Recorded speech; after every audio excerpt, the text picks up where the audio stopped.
The fire crackled low in the study. Outside, December snow fell soft across the Montana fields, covering everything in white silence. Maxwell Donovan, 72 years old, weathered by 7 decades of frontier life, sat in his leather chair and studied his grandson's face. The boy was 16, old enough to understand, young enough to still believe the world owed him answers. Thomas shifted in his seat, uncomfortable with the weight of his grandfather's gaze. He'd come home from his boarding school in Boston for Christmas, full of Eastern ideas and questions that didn't have easy answers. Now he was leaving again in 3 days, heading back to that other world. The world that didn't know what Montana had taught 3 generations of Donovans about survival and mercy. "Grandfather," Thomas said, finally breaking the silence, "they say at school that the West was built by ruthless men, men who took what they wanted and never looked back." Maxwell didn't answer right away. He reached for his coffee, took a slow sip, set the cup down with deliberate care. His hands were still steady despite his age. Ranch work kept a man strong if it didn't kill him first. "Those fools don't know the first damn thing," Maxwell said. His voice was quiet but carried weight, authority earned through decades of hard choices. "Let me tell you about Christmas, 1878. About the day a woman showed up at my gate half dead and the choice that defined everything that came after." Thomas leaned forward. He'd heard hints of this story before. Family legend, but never the full truth. Because real men don't take boy. Maxwell's eyes held his grandson's. They protect, even when it costs them everything they've built. The old man settled back in his chair. His gaze drifted to the window, but he was seeing something else now. Something 26 years gone. His voice changed, dropped into the cadence of memory. Montana territory. December 23rd, 1878. Dawn came cold and bitter that morning.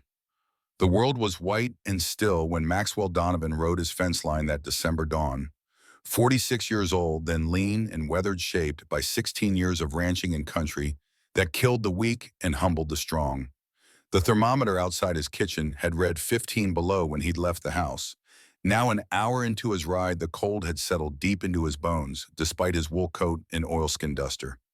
His breath misted in the air. His horse's breath came in great plumes of steam. The gelding ranger picked his way carefully through snow that reached past his fetlocks. 2 feet had fallen in the last 3 days. More was coming. Maxwell could read weather in his sleep now. Mare's tail clouds the previous evening, cattle bunching tight, birds gone silent and scarce. Another storm would hit by nightfall, a big one. He needed to check the eastern fence line before it came. Needed to know his boundaries were secure. Needed to know where his cattle were grouped. Winter was the season when a rancher earned his keep or lost everything he'd built. The Donovan Ranch covered 640 acres. One full section under the Homestead Act of 1862. 16 years of work had transformed raw wilderness into something that could sustain life. Cattle grazed in his pastures. Hay filled his barn. Water from Coldwater Spring kept his stock alive through the brutal Montana winters. It was honest work. Hard work. The kind that marked a man's hands and tested his character daily. Maxwell crested a small rise and saw his eastern gate below, the main entrance to his property. Solid wood posts, strong crossbeam iron hinges that didn't freeze. He'd built it himself 12 years ago. Built it to last. Something was wrong. He saw the boots first, worn leather, caked with frozen mud and ice. Then the rest. A woman collapsed against the gatepost, slumped like someone had cut her strings and let her fall. One arm wrapped around the post as if she'd been trying to hold herself upright. The other hand clutched something against her chest. A piece of paper folded. She held it the way a drowning person holds driftwood. Maxwell's gut went cold in a way that had nothing to do with the December air. He was moving before conscious thought caught up. Ranger sensed his urgency and quickened pace, plunging through the deep snow. Maxwell swung down from the saddle while the horse was still moving. His boots hit the frozen ground, and he was running knee-deep in powder-heart hammering. Up close, the situation was worse than he'd thought. Much worse. The woman wasn't moving. Her face was the color of old wax lips, blue skin, that terrible translucent shade that meant hypothermia had progressed to critical stages. Ice crystals had formed in her hair. Frost covered her eyelashes. Her clothes were soaked through, frozen stiff in places. She wore a thin wool coat that might have been adequate for autumn, but was death in December, Montana. No gloves, no hat, nothing adequate for survival in this cold.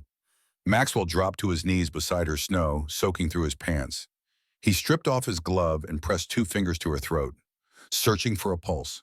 For several terrible seconds he felt nothing. Then faint and irregular, a flutter. Life. Barely. Ma'am. His voice cut through the silence. Ma'am, can you hear me? Nothing, just the rattle of her breathing. Shallow, desperate. The sound of lungs fighting for air that was too cold to process. He didn't waste time asking more questions. With practiced efficiency, he scooped her into his arms. She weighed almost nothing, maybe 95 pounds, less probably, severely malnourished. Her body was all sharp angles and wasted muscle. How long had she been walking? How far had she come? The paper she'd been clutching fell into the snow. Maxwell bent awkward with her weight and retrieved it, tucked it into his coat pocket. Whatever it was, it had mattered enough to her to hold on to while she was dying. He lifted her onto Ranger's saddle mounted behind her and held her against his chest. She was frighteningly cold, even through both their coats. Her head lolled against his shoulder. He wrapped his oilskin duster around her as best he could and kicked Ranger into motion. The ride back to the ranch house took 8 minutes. 8 minutes during which Maxwell talked. Not because she could hear him, but because he needed to hear human sound in the terrible silence of her dying. Stay with me now, just a little longer. House is close. We've got fire, got warm blankets. Mrs. Lynn knows medicine better than most doctors. She'll know what to do. You just hold on. The woman made no sound, no response. But her chest kept rising and falling. Barely. It was enough. The ranch house came into view. Solid log construction, smoke rising from the stone chimney, light glowing in the windows. Home, safety, everything this frozen stranger needed. Maxwell pulled Ranger to a halt at the porch steps and called out, Mrs. Lynn. The door opened before he'd finished dismounting. Mrs. Lynn stood in the doorway, 58 years old, Chinese, weathered by 3 decades on the Montana frontier. She took one look at the bundle in Maxwell's arms and moved with the practiced efficiency of someone who'd seen death before and knew how to fight it. Guest room, she said. Get the fire high. I'll need warm water, not hot, and clean blankets. Move. They worked in tandem. 16 years they'd worked together. 16 years since Maxwell's mother had died and Mrs. Lynn had stayed on to keep house for him. They knew each other's rhythms, anticipated needs without speaking. Maxwell carried the woman to the guest room. Small but comfortable. Clean sheets, good mattress, window facing east to catch morning sun. He laid her on the bed while Mrs. Lynn built up the fire until the room glowed with heat. Strip the wet clothes, Mrs. Lynn ordered, bringing in a basin of water. Carefully, frozen wool can tear skin. Together they peeled away the woman's sodden garments. Coat first heavy with ice, then dress simple calico, threadbare in places. Undergarments soaked through. Everything went into a pile on the floor. Maxwell averted his eyes as much as practicality allowed. This was medicine, not intimacy, but it still felt invasive. Wrong somehow to expose someone so vulnerable. Under the clothes, the truth was worse. The woman's body told a story of prolonged suffering. Ribs visible through skin, hip bones jutting sharp, muscle wasted from starvation. Her feet were the worst. Blistered, bloody, wrapped in what looked like strips of old cloth that had frozen into the wounds. 4 days, Mrs. Lynn said quietly, examining the feet. Maybe 5. She's been walking that long at least. Through December, Montana, Maxwell's voice was flat, stating fact. But underneath ran anger. Who lets someone walk 4 days through winter? What kind of people does that make us? Mrs. Lynn didn't answer. She was already working. Warm water, not hot, carefully applied. Body temperature had to rise slowly. Too fast and the heart would stop from shock. She'd learned that 30 years ago the hard way. Learned it from Maxwell's mother, who'd known frontier medicine the way some women knew embroidery. They rubbed circulation back into the woman's extremities, wrapped her in clean wool blankets, propped her head on pillows, checked her breathing every few minutes, monitored the faint pulse. The woman's face cleaned of frost and dirt was young. Early 30s, Maxwell guessed. Pretty in the way frontier women often were. Not delicate prettiness, but something stronger. Bones that spoke of resilience. A jaw that suggested stubbornness. The kind of face that endured. Her eyes fluttered open once. Brief, disoriented, gray eyes, startled. Seeing lamplight and unfamiliar ceiling and a stranger's concerned face bent over hers. Fear flickered across her features. Then her eyes closed again and she sank back into unconsciousness. "She'll live," Mrs. Lynn said after an hour of steady work. "Body temperature is rising, pulse is stronger, feet will heal if infection doesn't set in." She was lucky. Lucky. Maxwell looked at the broken woman in his guest bed. "She nearly died at my gate." "But she didn't. That's luck." Mrs. Lynn straightened, pressing a hand to her lower back. "She walked a long way, Mr. Donovan. A long, desperate way."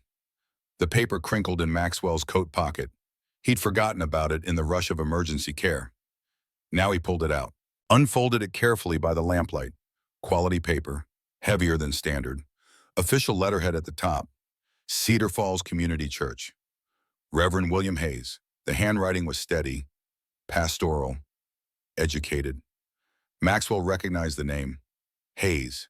He'd met the man 3 years ago, young pastor family in trouble with railroad debt. Maxwell had helped, loaned money interest-free.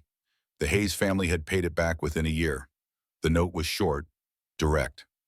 Maxwell Donovan. This woman is Grace Thornton, widow of Deputy Daniel Thornton, who died protecting Cedar Falls 8 months ago.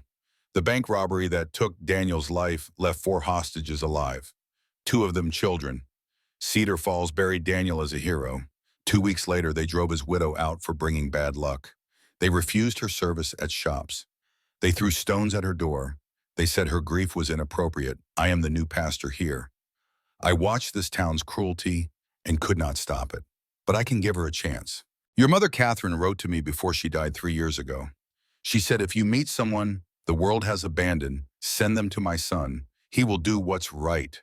Mrs. Thornton walked 4 days through December, cold to reach you. She has nothing. No money, no family, no hope. I'm asking you to prove your mother right. Reverend William Hayes, Cedar Falls, Montana Territory.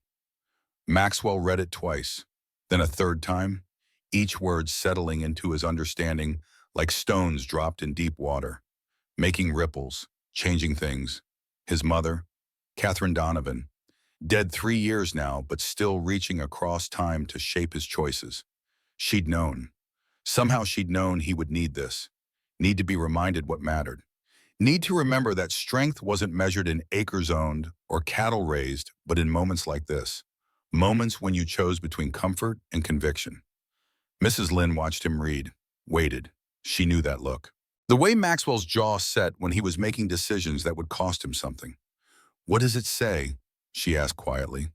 Maxwell set the note on the bedside table, looked at the woman sleeping there. Grace Thornton, widow, refugee from cruelty dressed as righteousness, walking 4 days because she had nowhere else to go. "It says she's walked far enough." Mrs. Lynn nodded, no surprise in her expression, just acceptance. She'd known what his answer would be before he'd said it. "I'll make broth, something light for when she wakes. Her stomach won't handle much at first." "Thank you." "Don't thank me, Mr. Donovan. Thank your mother. She taught us both what matters." After Mrs. Lynn left, Maxwell stood by the window. Beyond the glass, snow continued to fall. The storm he'd predicted was building. Wind picking up, temperature dropping. Another degree or two and it would hit 20 below, maybe colder. If Grace Thornton had spent one more night outside, she'd be dead now. Frozen solid. Another unmarked grave in Montana Territory. Another woman the world had decided didn't matter. But she'd made it, barely. And now she was here, in his house, under his protection, whether she knew it yet or not. Maxwell picked up the note again. Read his mother's words, filtered through Reverend Hayes' hand. "He will do what's right." "I will, Mama," he said to the empty room. To the memory 3 years cold. "God help me, I will." Grace Thornton woke to whiteness, clean white plaster ceiling, clean white sheets, pale sunlight through a window showing endless white snow. For one confused, disoriented moment, she thought she'd died. Thought this was Mercy's first room in whatever came after Montana winter and desperation. Then pain arrived. Her feet throbbed.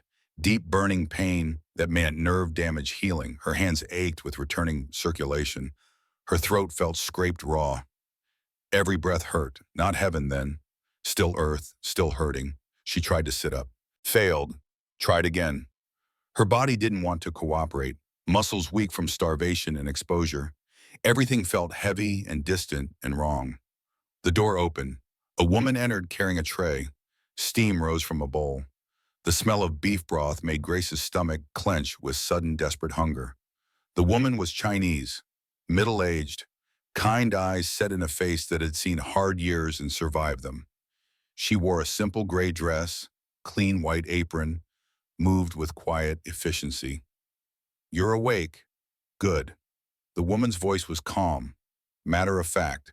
She set the tray on the bedside table. "I'm Mrs. Lynn. You're at the Donovan Ranch. You're safe now." Safe. The word sounded foreign. Grace couldn't remember the last time she'd felt safe. "How long?" Her voice came out as a croak, barely recognizable as human speech. "Since dawn. It's late afternoon now, December 23rd. Mrs. Lynn poured water from a pitcher, held the glass to Grace's lips. Small sip. "Your throat's been damaged by the cold." The water was cool and perfect. Grace wanted to gulp it, drain the whole glass, but she forced herself to sip. Small amounts. Her stomach couldn't handle more. "Where am I from?" "Donovan Ranch, Montana Territory, about 40 miles west of Cedar Falls." Mrs. Lynn set the glass down and picked up the bowl of broth. "Mr. Donovan found you collapsed at his gate this morning. You were nearly frozen to death." Memory came back in fragments, walking. So much walking, cold that ate through everything. The gatepost, holding the note, thinking this was the end. Then strong arms lifting her, a man's voice, the blessed relief of letting go. "I can't pay him." Panic rose in Grace's chest. "I don't have anything. I shouldn't have come. I shouldn't have assumed." "Mr. Donovan didn't ask for payment." Mrs. Lynn's voice was firm, kind, but brooking no argument. "He asked if you take sugar in your coffee." Grace's breath caught. She'd expected demands. Expected to be turned out once she was conscious enough to walk. Expected the world to keep being cruel because that was all she knew anymore. "I don't understand." "You will." Mrs. Lynn helped Grace sit up, propped pillows behind her. "For now, drink this, slowly. Your stomach's been empty too long. Too much too fast will make you sick." The broth was beef and salt and warmth. It tasted like life itself. Grace's hands shook, holding the bowl, but she managed. Each sip felt like resurrection, like coming back from somewhere far and cold. "Mr. Donovan read your letter," Mrs. Lynn said after a moment. "He knows your story. He knows Reverend Hayes sent you." Grace closed her eyes. Of course he'd read it. The note she'd clutched through 4 days of walking. Her last desperate hope. "What did he say?" "He said you've walked far enough." Grace's throat closed. Not from the cold this time. From something else. Something she'd forgotten existed in the world. Kindness without strings. Help without demands. Grace without price. "Thank you," she whispered. It felt inadequate, insufficient to express what she was feeling. But it was all she had. A sound at the door made them both turn. A man stood there. Tall, maybe 6 feet, weathered by sun and wind and hard work. 40-something. Silver threading through brown hair. Blue eyes that looked like they'd seen their share of winters and survived each one. He held a coffee tray in work-roughened hands. "Mrs. Thornton." His voice was quiet, controlled. The voice of a man who chose his words carefully. "I'm Maxwell Donovan. This is my ranch. You're welcome here." Grace stared at him, tried to sit straight or failed. Everything hurt too much. "Mr. Donovan, I'm sorry to impose. I didn't know where else you're not imposing." He stepped into the room, set the coffee tray on the table, poured a cup with steady hands. "You're recovering." Silence stretched between them, not uncomfortable, assessing. Two wounded people recognizing something in each other. Some shared understanding of what it meant to survive. "Why are you helping me?" Grace asked finally, the question that mattered most. Maxwell Donovan looked at her, really looked, and in that look Grace saw recognition, understanding, the kind that only came from personal experience with loss and judgment and cruelty dressed as concern. Because someone should have long before you walked 4 days through winter to survive. The answer was simple, direct, true.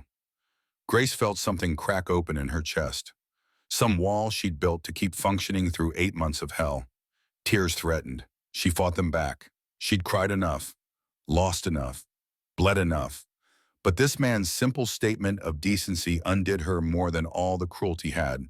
Because cruelty, she understood now, expected, could brace against. Kindness was dangerous. Kindness could break her completely. "Thank you," she managed. Inadequate again. But all she had.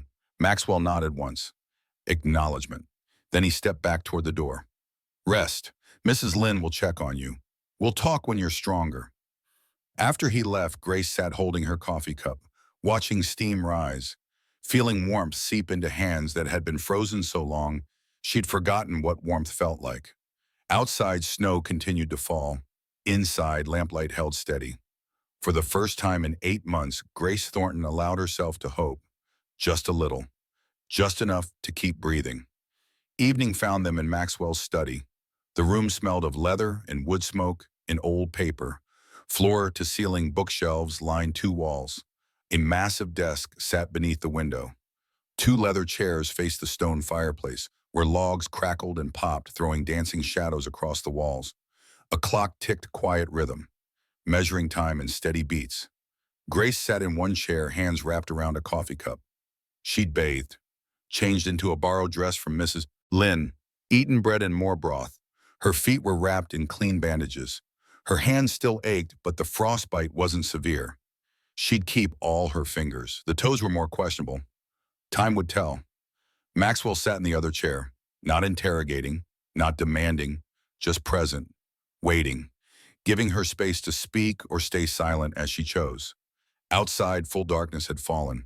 The storm Maxwell had predicted was building. Wind rattled the windows, temperature dropping toward 20 below. Inside, the fire held, warmth and safety. Everything the world outside wasn't. "I should tell you my story," Grace said finally, breaking the comfortable silence. "You deserve to know who you're sheltering. Only if you are ready. I'm not sure I'll ever be ready, but you should know." Grace set her coffee down, looked into the fire, found it easier to speak to flames than to meet his eyes. "My husband was Deputy Daniel Thornton, Cedar Falls, Montana Territory. We'd been married 6 years. He was a good man, honest, brave, the kind of man who believed in right and wrong without gray areas between." Maxwell didn't interrupt, just listened, the gift of attention freely given. August 15th, 1878, 3 men tried to rob the bank. Grace's voice stayed steady. She told this story to herself 1,000 times, worn the edges smooth. Daniel was making rounds when he heard shooting. He went in, confronted them. They had 4 hostages, 2 women, 2 children, 8 and 11 years old. She paused, remembering. Daniel's face that morning. The way he'd kissed her goodbye. Told her he'd be home for supper. The ordinary promises of an ordinary day that turned extraordinary through violence. There was a shootout. Daniel was shot twice, shoulder and abdomen.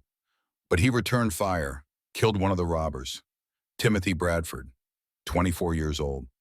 Wounded another who escaped but died later from infection. The third was captured. Your husband saved those hostages. He did. All 4 walked out alive.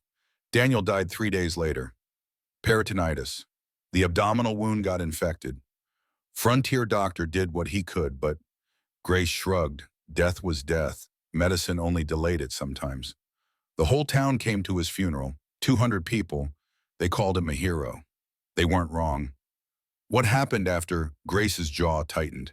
Here was where the story turned, where hero's widow became town curse, where grief became scandal. The first 2 weeks were fine. People brought food, offered condolences, said all the right things. Then it changed. How? Whispers first, then avoidance, then active cruelty. Grace's hands clenched, old anger rising. They said I brought bad luck, old superstition, widow energy cursing the town. My grief was too loud when I cried in church, then too quiet when I stopped attending events. I couldn't win. Maxwell's expression hardened, anger there. Controlled but present. They punished you for mourning. They did worse than that. Grace forced herself to continue, to speak the worst of it, the part that still woke her at night.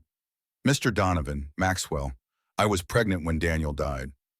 Maxwell went very still, the kind of stillness that meant everything had just shifted, changed, become more serious than it already was. 2 months along, we'd just told his parents. We were happy, careful but happy. Grace's voice cracked. First real break in her composure. I lost the baby 2 weeks after burying in Daniel. Stress, grief. The doctor said these things happen. But the town, she had to stop, breathe, force the words out. The town said God took my child because I was cursed, because Daniel's death was judgment, that I'd brought death to Cedar Falls and God was punishing me for it. Jesus Christ. Maxwell's whisper was prayer and curse combined. She was perfect. Grace looked at her hands, saw them holding that tiny body. Cold, still, perfect in every way except breathing. So small but perfect. I buried her next to Daniel. No funeral. Just me and the gravedigger.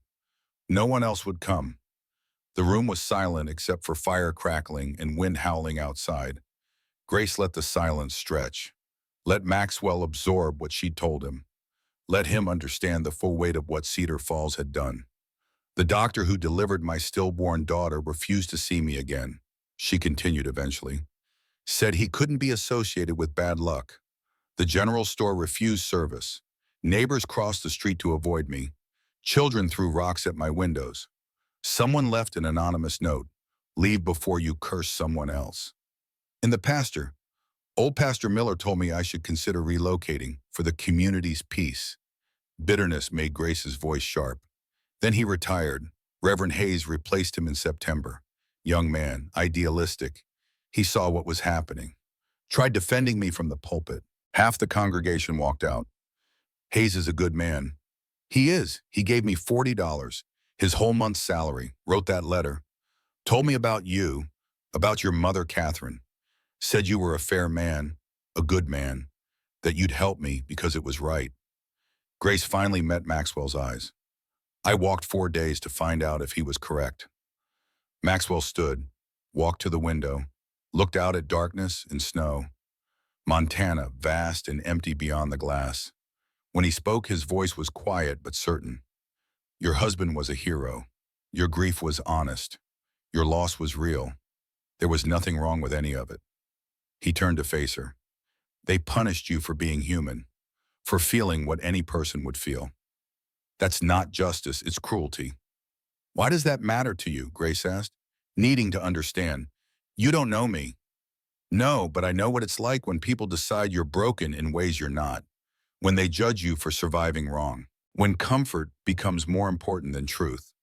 Maxwell returned to his chair, sat, fixed her with those steady blue eyes. Grace, while you're here, you're under my protection. That means something in Montana territory. It means no one touches you, no one hurts you, no one makes you feel less than human. Do you understand? Grace's breath shook. Why? Because my mother raised me better than to turn away someone in need. Because Reverend Hayes was right to send you here. Because, he paused, choosing words carefully, because someone has to stand between decent people and the world's cruelty. Might as well be me. Grace felt tears slide down her face, didn't bother wiping them away, didn't care anymore. This man, this stranger, offering protection and shelter and basic human decency, things that should have been simple, should have been expected, but had become precious beyond measure. Thank you. Inadequate again, always inadequate, but sincere. You'll stay through Christmas at least. After that, we'll see what makes sense. But know this, Maxwell's voice carried weight. I'm not the kind of man who helps someone then throws them out when it becomes inconvenient. You're safe here, for as long as you need. Grace nodded, couldn't speak, could only nod and cry and feel the first real safety she'd known in 8 months settle around her like the borrowed shawl Mrs. Lynn had draped over her shoulders. The old man's voice caught. Even after 26 years, the memory of Grace's suffering still moved him. Thomas sat forward, young face troubled. She lost everything, the boy said quietly. Her husband, her baby, her home. She did. Maxwell took a slow sip of cold coffee. But she didn't lose herself. That's what mattered most. How did she keep going? Sometimes survival isn't a choice, boy. It's just what remains when everything else is taken. Maxwell's voice was gentle but firm. Grace survived because surrender wasn't in her nature. Just like it wasn't in my mother. Just like it's not in you. Thomas absorbed this, nodding slowly. The hard part's coming now, Maxwell continued, where I had to choose between land and mercy, between protecting my property and protecting her. He looked steadily at his grandson. Every man faces that choice eventually. How he chooses defines him. What did you choose? Keep listening, you'll see. Outside, the storm hit full force. Wind screaming, snow driving horizontal, temperature plummeting toward dangerous depths. But inside, Maxwell Donovan's study firelight held steady. Warmth remained. Two wounded people sat together in comfortable silence, and for the first time in a long time, neither was alone. The fire in Maxwell Donovan's study had burned down to embers. The clock showed nearly midnight. Christmas Eve in a few hours. Grace had gone to bed. Exhaustion had finally claimed her after she told her story. Mrs. Lynn had guided her back to the guest room, made sure she had everything she needed, left her to sleep and heal. Now Maxwell sat alone, staring at flames, thinking about choices and consequences, about his mother's letter filtered through Reverend Hayes's hand, about a frozen woman at his gate and the decision that would define everything. He picked up the note again. Read it by dying firelight. His mother's wisdom speaking across 3 years of death. He will do what's right. Maxwell thought about Elizabeth, his wife who'd left him 5 years ago, run off with a traveling merchant because Montana wasn't enough, wasn't civilized enough, wasn't society enough.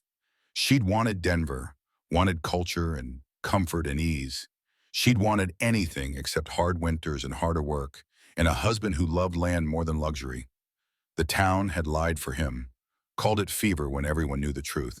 Elizabeth Hartford Donovan had abandoned her husband and died 6 months later in a wagon accident in Wyoming territory. The ultimate desertion. Not just leaving, but dying where he couldn't even have the closure of a proper goodbye.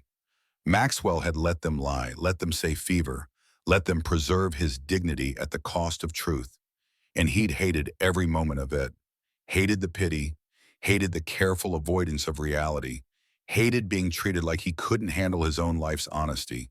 That's why Grace's story hit him so hard. Cedar Falls had done to her what his own town had done to him. Controlled the narrative, decided how she was allowed to grieve, judged her for not performing suffering the way they wanted, then punished her when she failed to meet their impossible standards. He wouldn't do that to her, wouldn't let anyone do that to her while she was under his roof. His protection. The decision was made, had been made the moment he'd seen her collapsed at his gate. Everything after was just details. Logistics. The working out of what his heart had already committed to. Grace Thornton would stay. Through Christmas. Through winter if needed. As long as it took for her to heal and decide her own future. And if that caused talk, if it cost him reputation or standing or whatever else people thought mattered, well, some things were worth the price, his mother had known. Somehow Catherine Donovan had known her son would need this. Need to remember that strength wasn't measured in acres or cattle or comfort. Strength was standing between the vulnerable and the world's teeth, even when it cost everything. I understand, Mama, Maxwell said to the dying fire, to memory 3 years cold. I finally understand what you tried to teach me. Outside, the storm raged. Inside, Maxwell Donovan made his peace with the choice that would change his life.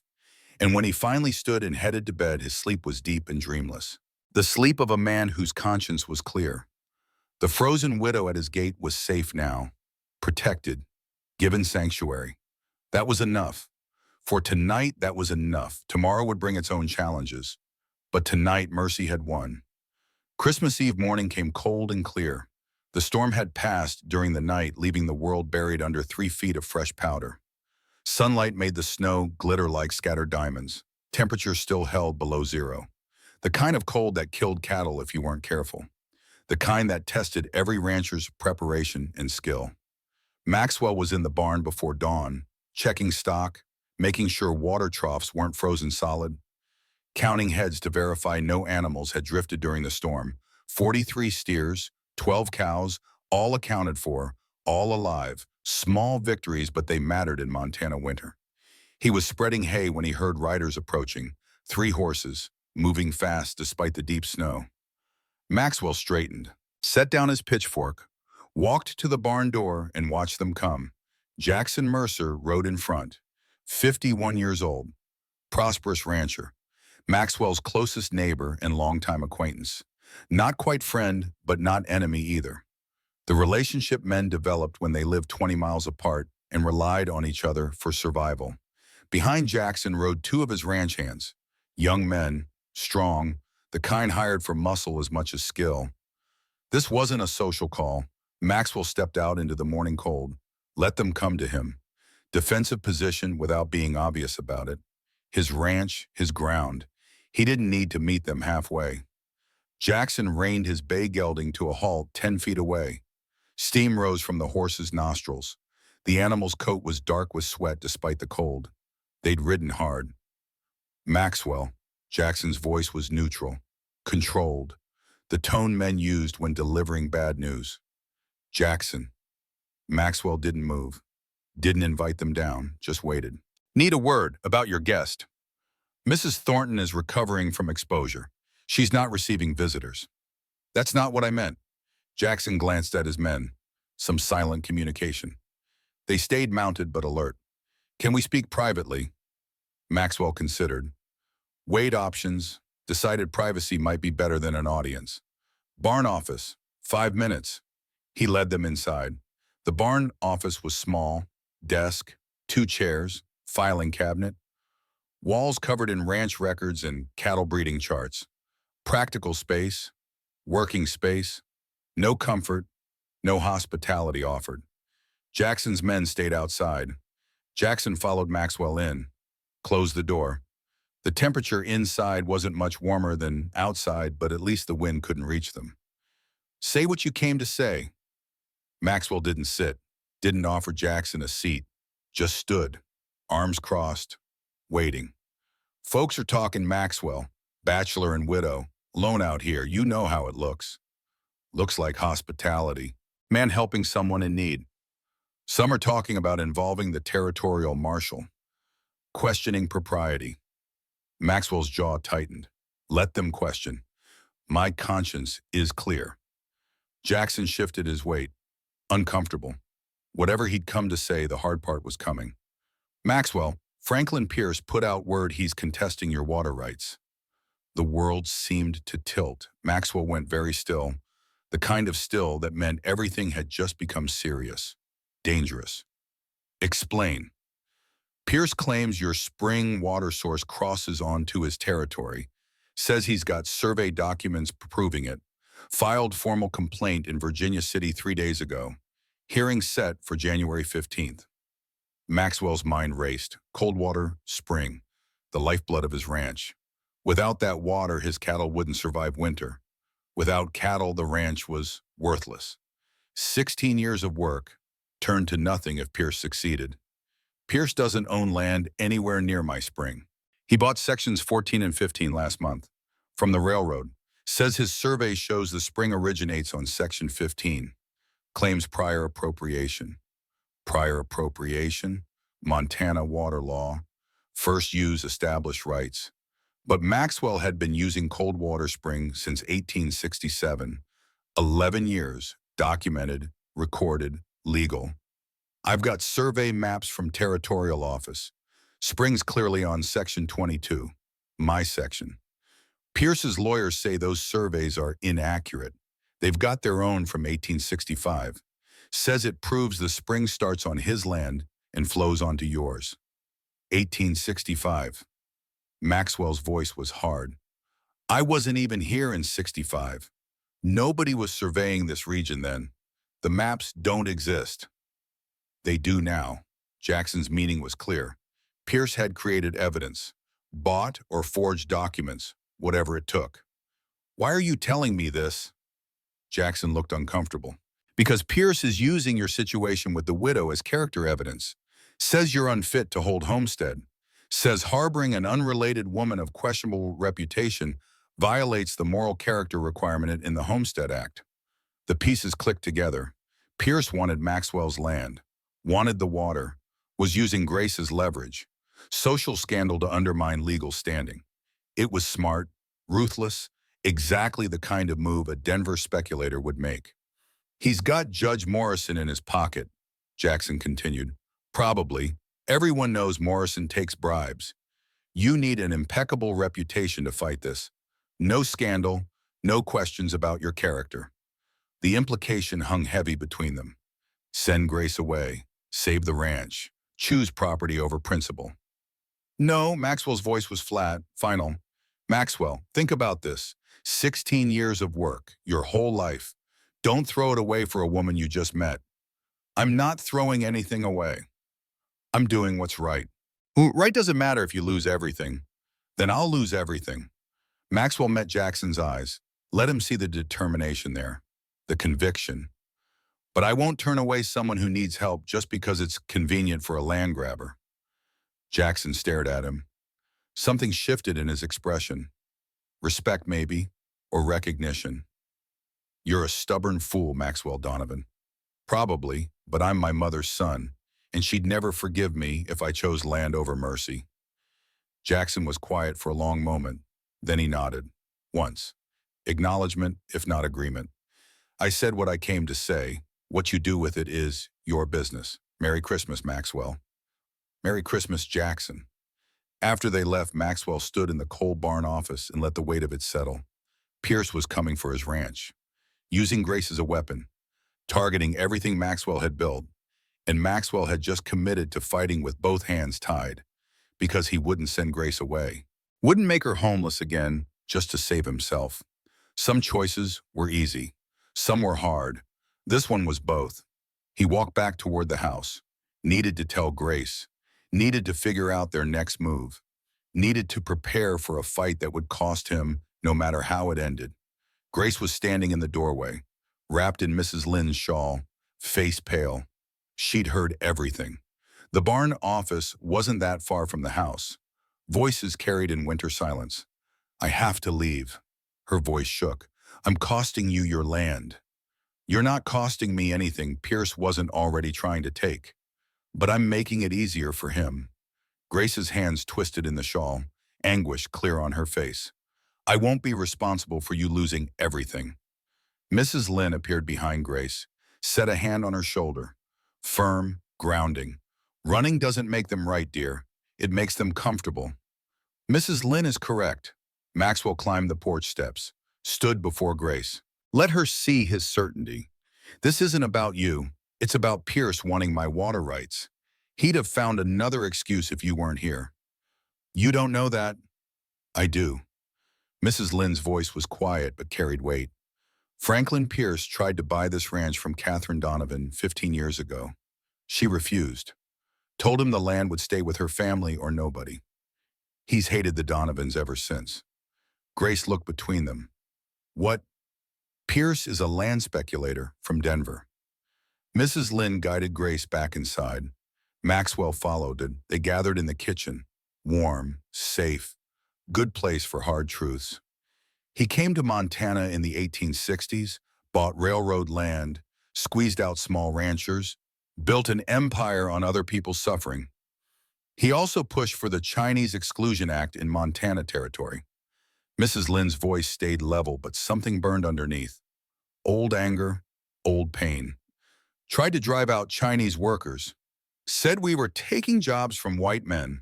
Your husband's mother stood against him, publicly. Made him look foolish in front of the territorial legislature. Maxwell remembered. He'd been 30, young, proud of his mother for standing up, not understanding the cost, not realizing Pierce would carry that grudge for decades. So this is revenge. Grace's voice was small. Against your mother, through you. This is a powerful man using whatever leverage he can find. Maxwell set coffee to brew, needed something to do with his hands. You're convenient, not causal. If you left, he'd find another angle. Grace sank into a chair, looked at her bandaged hands. What will you do? Fight. We'll go to the hearing, present our evidence. Prove the water rights are legal. Prove my character is sound despite what Pierce claims. How can you prove that with me here? By showing the community we have nothing to hide. Maxwell poured 3 cups of coffee, set them on the table, sat across from Grace. Tomorrow's Christmas. Chapel service. We're going together. Grace's face went pale. I can't. They'll tear me apart. Not while I'm standing there. Maxwell. She said his first name. Desperate. You don't understand what you're asking. These people, they'll judge you for even bringing me. They'll use it against you. Maybe, or maybe they'll see what I see. A woman who did nothing wrong being treated like she did. Mrs. Lynn set a hand on Grace's shoulder. Catherine used to say something. She learned it from her mother, from the women who crossed the continent in wagons. Women help women. The world won't, so we must. But I'm not asking for help. Grace's voice broke. I'm destroying your life just by being here. No. Maxwell's voice was firm. Absolute. You're surviving. There's nothing destructive about that. Silence filled the kitchen. Clock ticking, coffee cooling, 3 people at a crossroads. Maxwell watched Grace struggle, saw the war in her eyes, fear and hope fighting for dominance. Finally she spoke, voice barely above whisper. If I do this, if I go with you tomorrow and it makes things worse, promise you'll let me leave.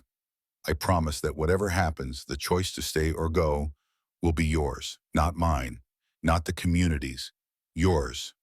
Grace searched his face, looking for deception, found only conviction. Why are you doing this? Maxwell thought about his answer, about truth and lies in the space between. Because my mother raised me to believe that a man's worth isn't measured by what he owns, but by who he protects when it costs him everything. The words settled, truth spoken plain, no decoration, no false humility, just fact. Grace nodded slowly. All right, I'll go with you tomorrow, to chapel. Thank you. Don't thank me yet. Wait until you see what it costs you. The afternoon was spent in preparation. Maxwell's study became war room. Maps spread across his desk. Legal documents stacked in precise order. Water rights surveys from 1867 and 1868.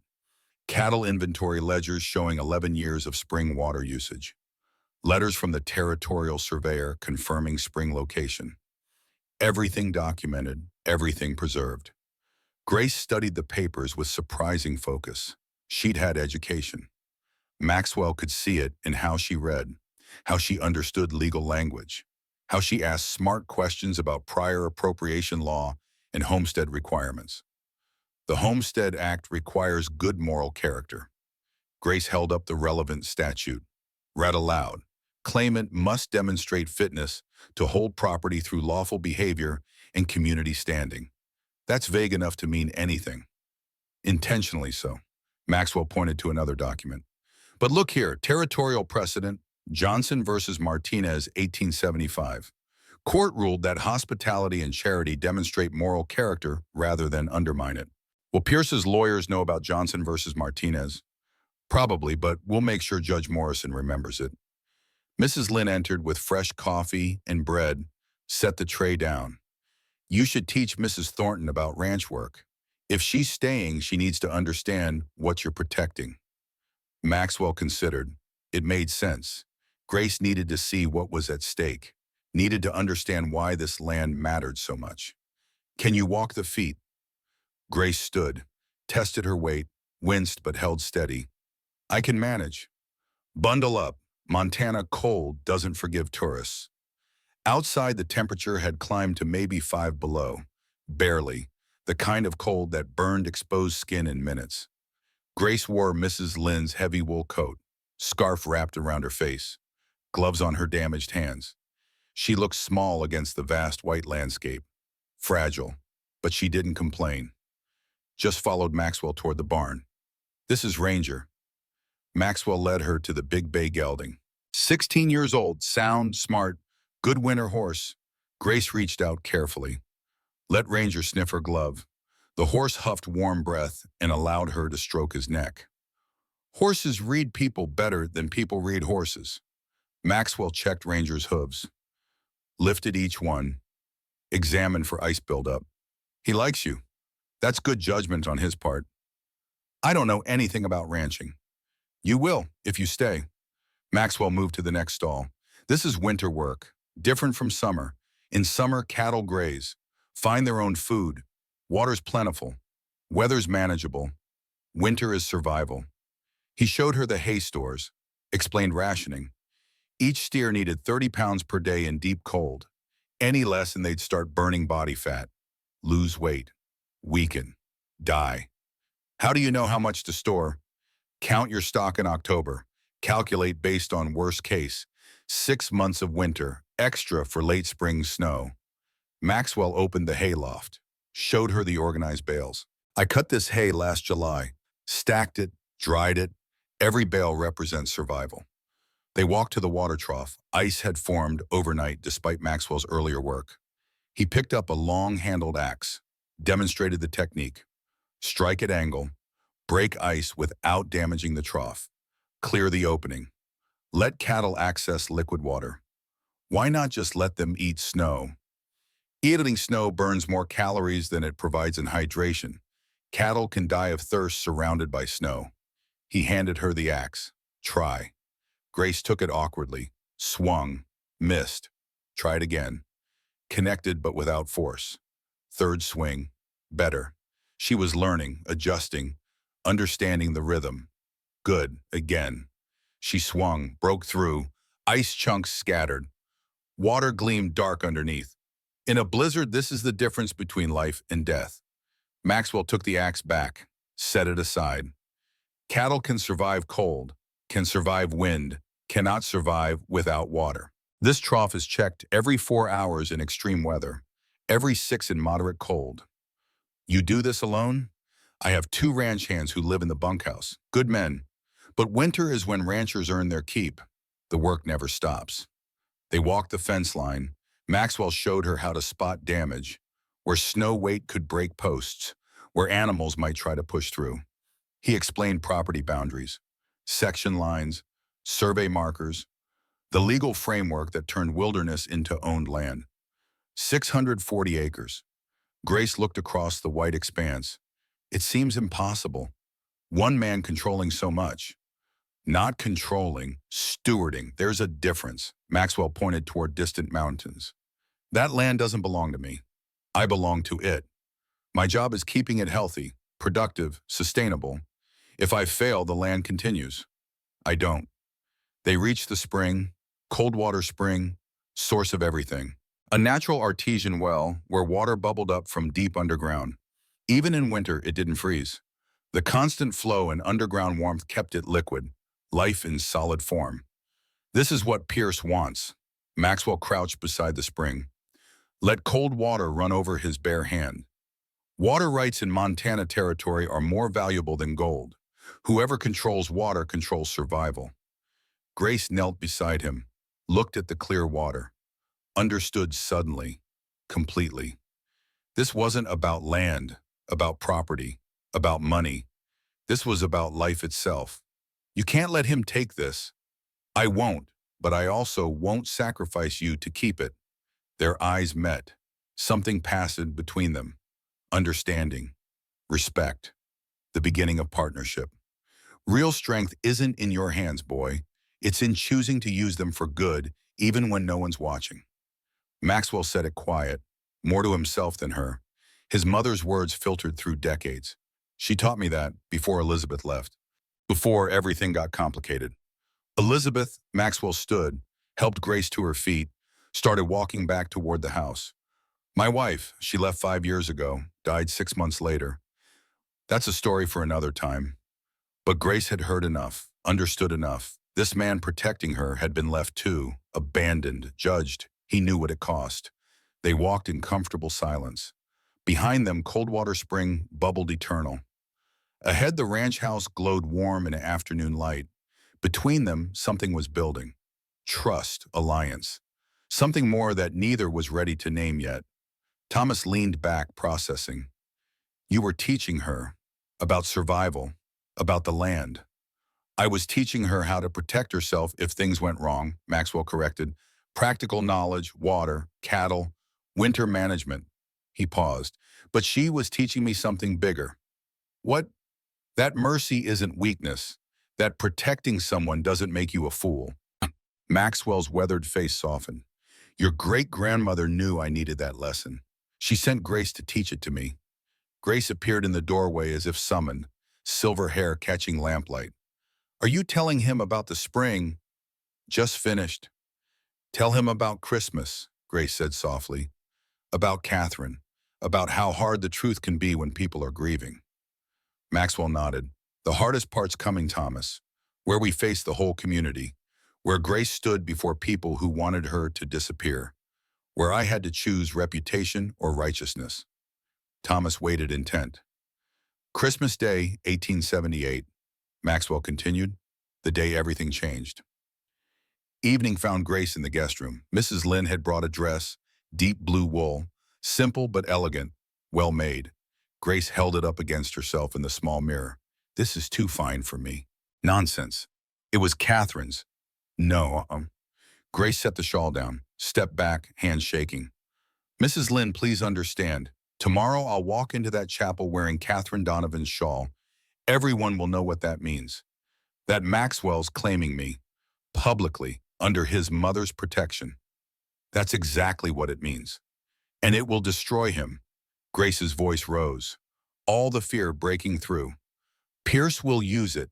Catherine will use it. The whole territory will see it as proof that I'm manipulating him, using his dead mother's memory to trap a wealthy man. Mrs. Lynn's hands stilled.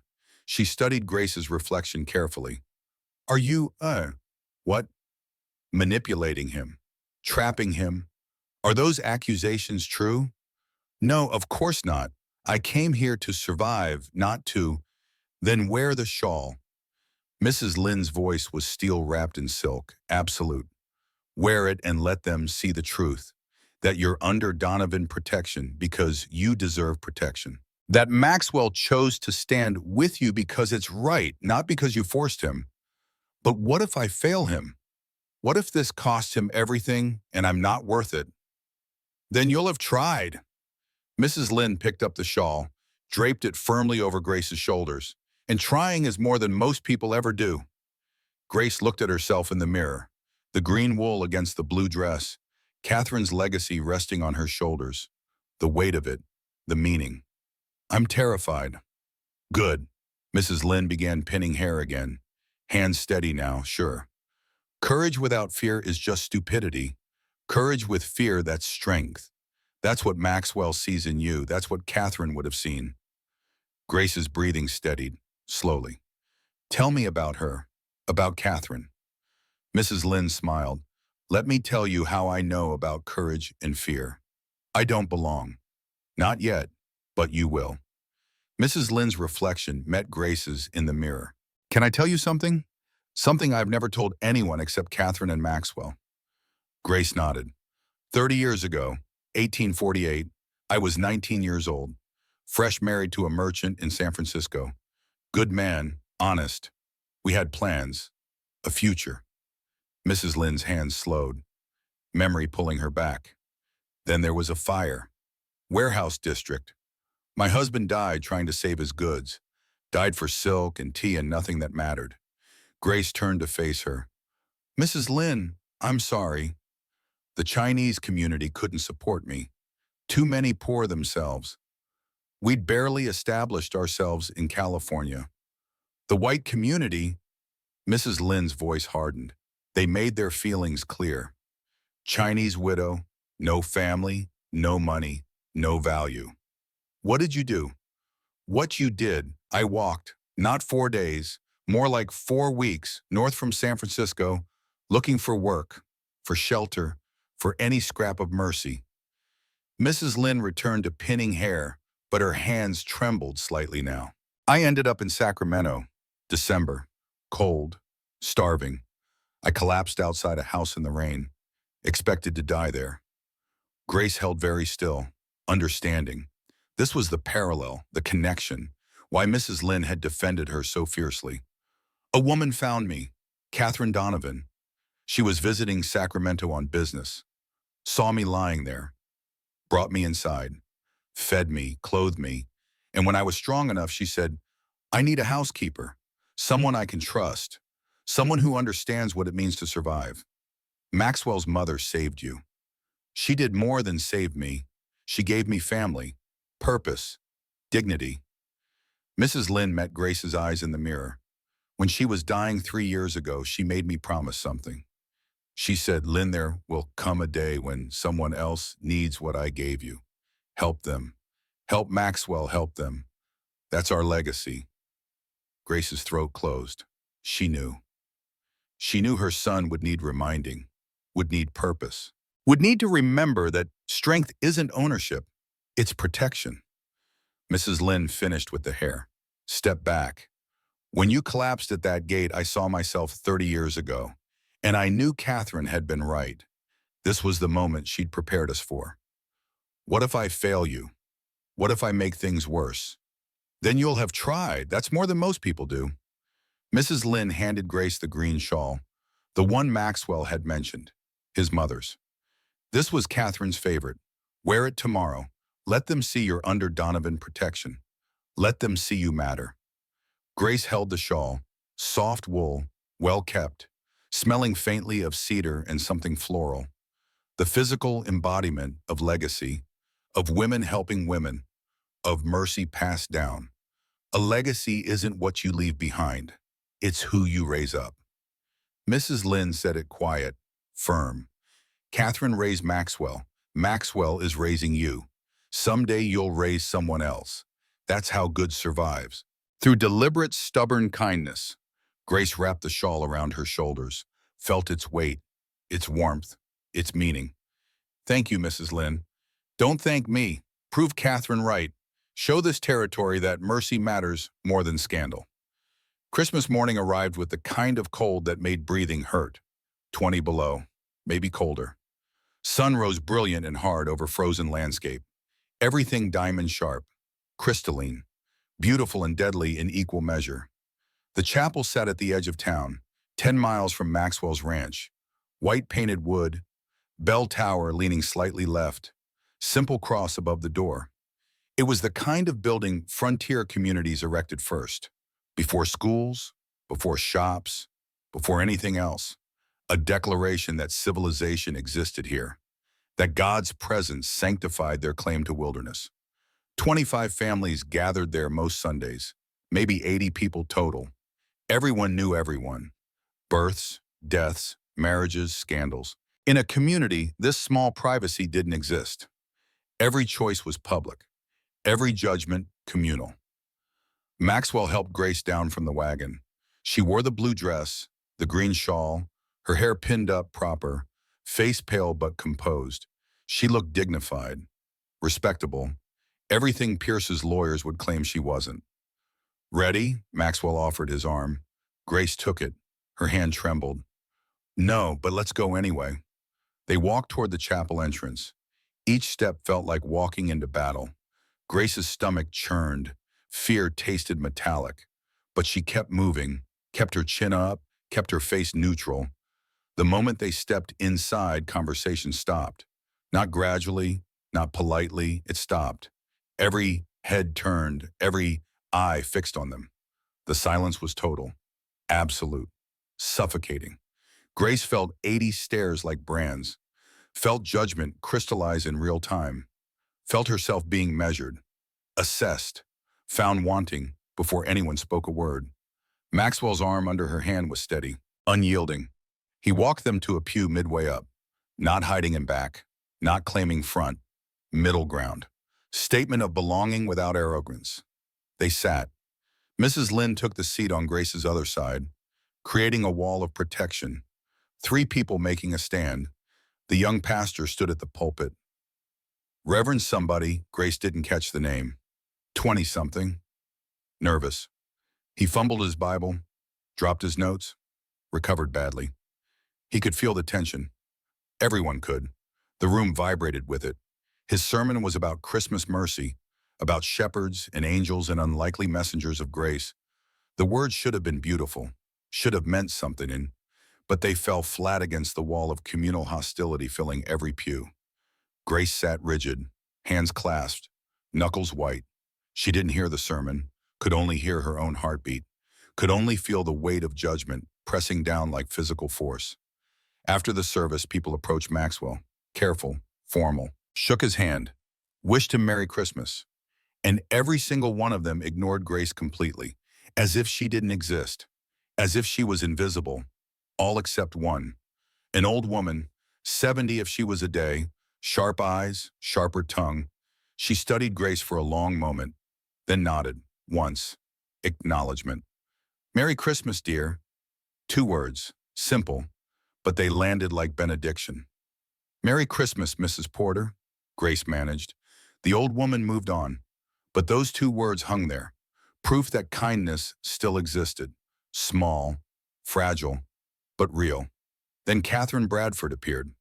She was 49, widow, well-dressed, face hard as Montana stone. She positioned herself directly in Grace's path, blocked the exit, voice loud enough for everyone nearby to hear. Some people have no shame, imposing on decent society. Grace froze. Maxwell stepped forward, but Catherine wasn't done. Taking advantage of a kind man's charity. Typical. That's enough, Mrs. Bradford. Maxwell's voice was firm. Is it? Catherine's eyes blazed, not with malice exactly, with something deeper. Pain, grief, rage that had nowhere else to go. This woman appears out of nowhere, Tiki, attaches herself to the wealthiest bachelor in the territory, and we're supposed to believe it's innocent. Mrs. Thornton is recovering from exposure. I offered shelter. That's all. She's the widow of the man who killed my son. Catherine's voice cracked. Raw. Real. Did she tell you that? Did she mention Daniel Thornton shot my Timothy? The room went silent. Total silence.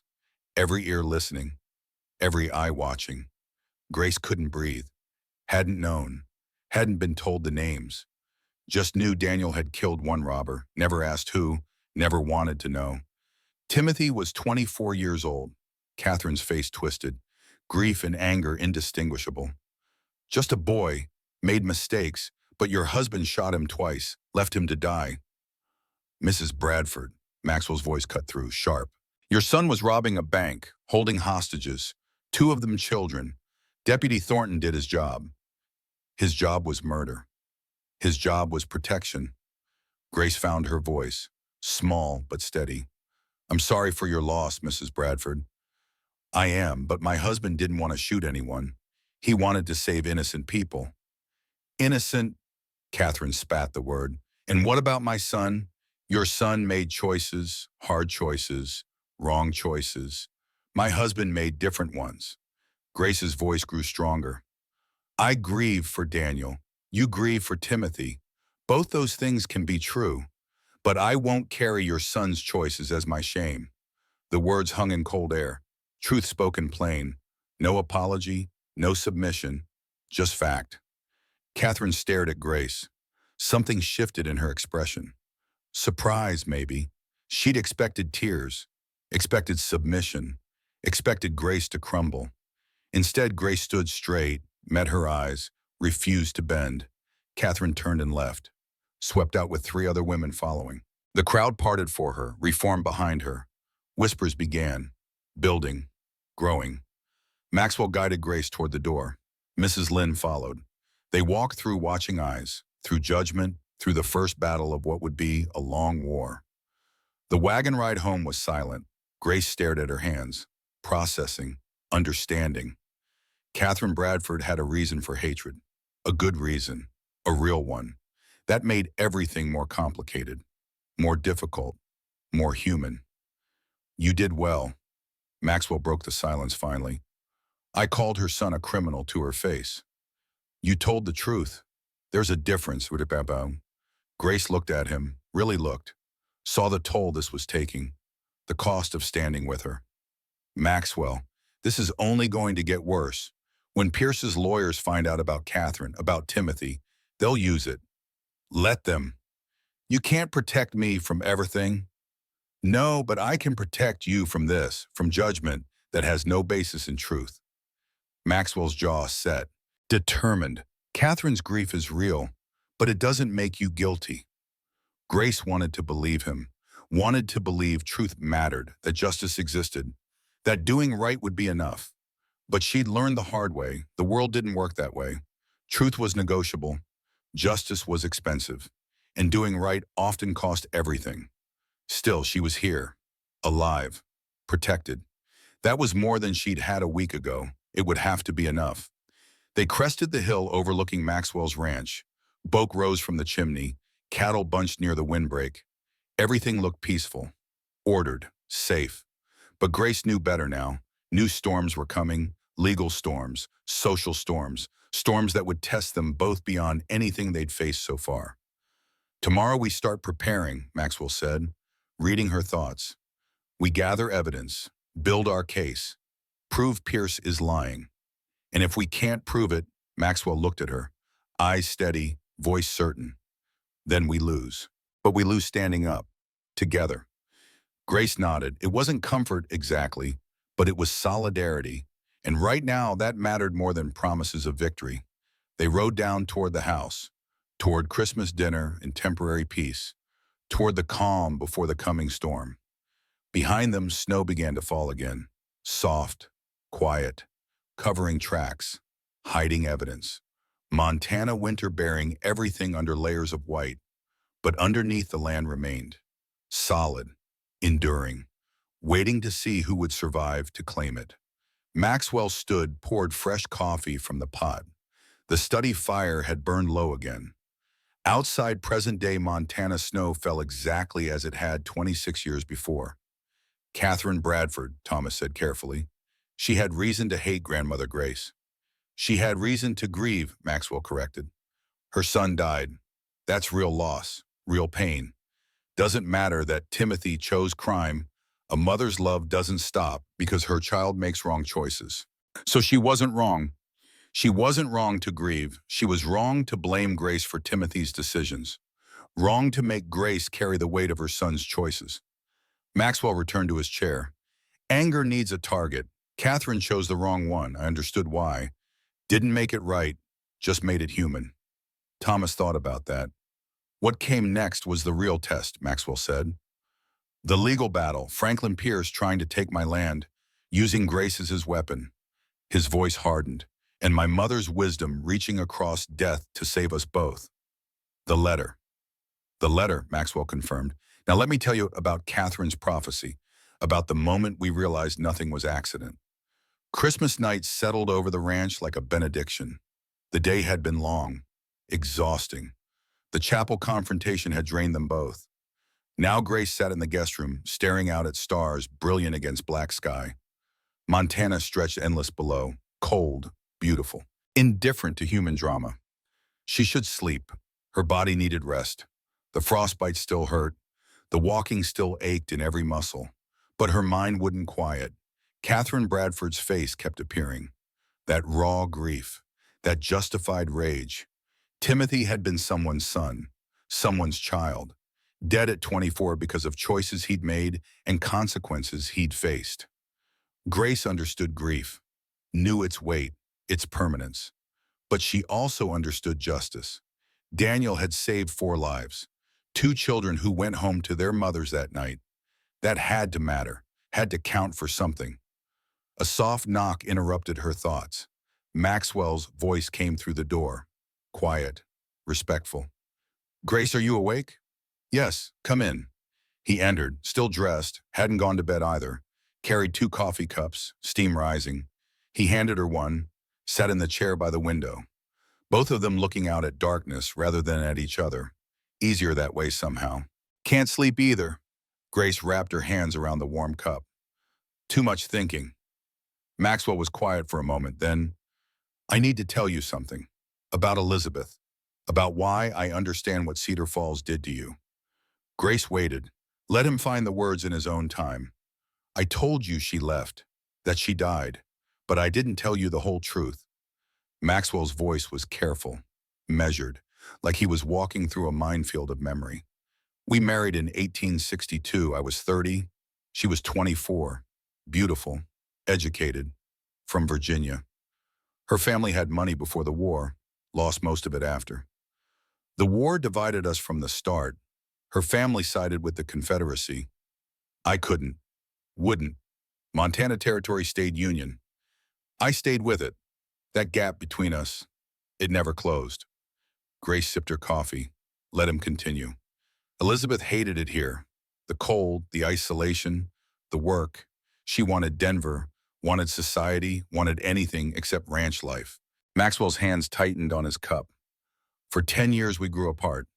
Silent meals, separate lives, married in name only. What happened? 1873, I came in from checking fence line, found a note on the kitchen table. Maxwell's voice went flat, the tone people used when feeling hurt too much. It said, I can't breathe here anymore. Don't look for me.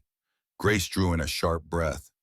She ran off with a traveling merchant, Thomas Whitfield, Denver man, passing through selling dry goods. She'd been meeting him for weeks, planning, packing, choosing him over everything we'd built. Maxwell, I'm sorry. 6 months later, word came. Wagon accident in Wyoming Territory. Both dead. Whitfield's wagon went off a mountain road during a storm. They died together, doing what they wanted, going where they wanted, free of me. The bitterness in his voice was old, worn smooth by years, but still present, still painful. I brought her body home, buried her proper. Stone marker, all the dignities she'd denied our marriage. Maxwell finally looked at Grace. And the town lied for me. Everyone knew the truth. Woman doesn't disappear for 6 months with fever. But they said it anyway. Said Elizabeth died of consumption. Said it to protect my pride. Understanding dawned on Grace. They controlled the narrative. Exactly. They decided how I was allowed to grieve, what story I was allowed to tell. They made me complicit in a lie because they thought it was kinder than truth. Maxwell's voice hardened, but I didn't want their pity disguised as propriety. I wanted honesty. I wanted to grieve the real loss, not the sanitized version they preferred. That's why you understood what Cedar Falls did to me. That's why they controlled your grief just like people controlled mine. Decided you were mourning wrong. Judged you for not performing suffering the way they wanted. Maxwell leaned forward, intent. Grace, when Pierce's lawyers come after us, they'll use Elizabeth. They'll call me abandoned husband. They'll question my judgment. They'll say I'm vulnerable to scheming women. Are they wrong? Grace asked it quiet. Not accusation, just question. About you, yes. About me being vulnerable. Maxwell considered. Maybe. I was alone a long time. Closed off, forgot what my mother tried to teach me about mercy and protection and what actually matters. He met her eyes.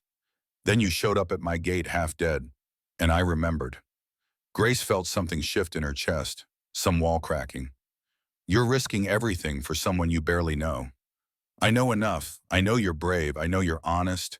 I know you've survived things that would break most people.